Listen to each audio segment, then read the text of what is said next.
Selamat siang Pak Iswadi dan jajaran. Izin Pak, untuk terkait kejadian viral yang dilakukan sejumlah anak muda yang melakukan pungutan liar itu bisa diceritakan nggak sih Pak? Seperti apa kronologinya? Ya, selamat siang buat teman-teman media. Pada kemarin memang kita juga kedapatan pemberitaan di media sosial viral, terutama di Instagram.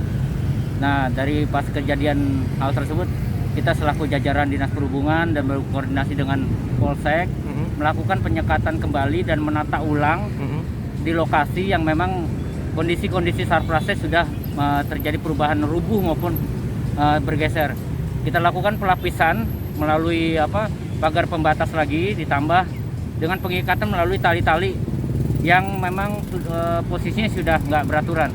Nah, terkait dengan adanya pemberitaan sejumlah anak remaja yang memang disinyalir mereka tidak pernah tidur, mereka main bola di sini dan melihat ada potensi pengendara ingin melewati perbatasan penyekatan, diambillah inisiatif mereka sendiri untuk meminta uang jika mau melintas.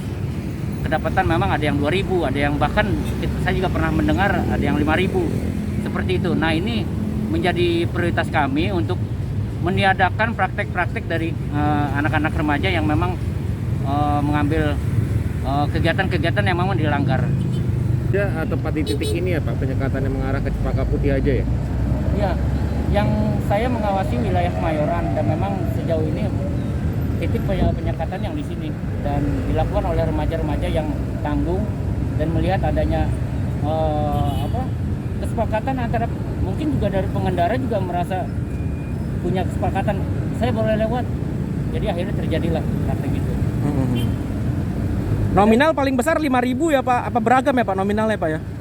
Yang saya tangkap dari informasi dari media sebesar 2.000, tapi ada juga yang menyebut ada yang 5.000, ada yang 7.000. Nah, saya berharap juga kepada seluruh orang tua di masa pandemi ini jaga anaknya di rumah. Jangan biarkan anak-anak tumbuh seperti laksana pohon di jalan, tumbuh berkembang yang tidak tanpa sentuhan kasih sayang orang tua.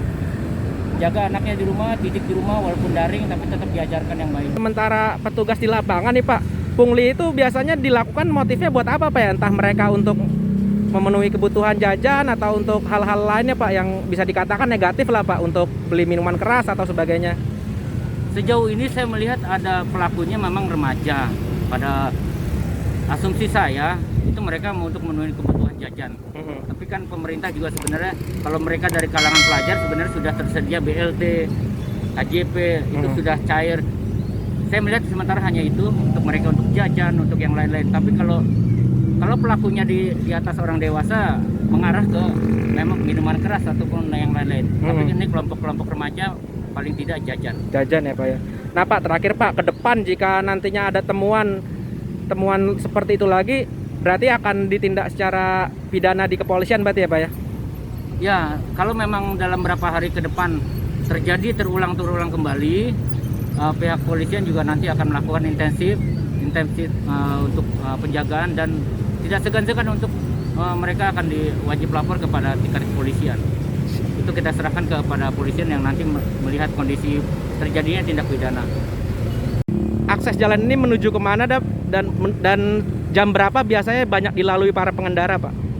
Nah, penyekatan di wilayah Kemayoran sendiri memang arah ke pengemudi atau pengendara yang dari arah Pademangan dan Sunter yang hendak melalui Lejen Suprapto, Cempaka Putih dan Senen, kita lakukan penyekatan. Nah, ketika mereka yang hendak melalui jalan-jalan tersebut, kita alihkan ke Wisma Atlet. Putaran kedua langsung jalur lambat Wisma Atlet dan hingga menuju Cempaka Mas. Mereka bisa mengambil langkah-langkah yang memang sudah menjadi petunjuk.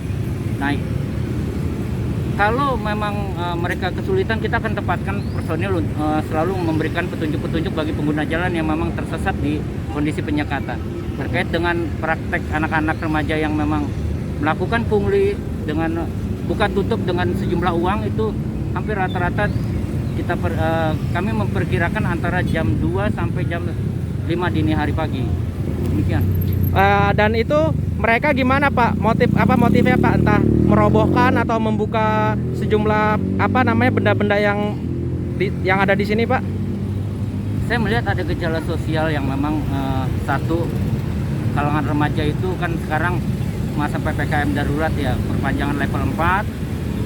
Ini melihat ada suatu kondisi waktu yang memang tidak diajarkan oleh para orang tua untuk melakukan didikan di dalam rumah, sehingga mereka melihat praktek-praktek di lapangan, tidak tidur, dan melihat ada potensi untuk mendapatkan uang jajan. Dari situlah bisa menjadi indikasi mereka. Nah Pak, ke depan antisipasinya seperti apa Pak? Nanti katanya infonya jam 3 akan dilakukan penebalan ya Pak ya?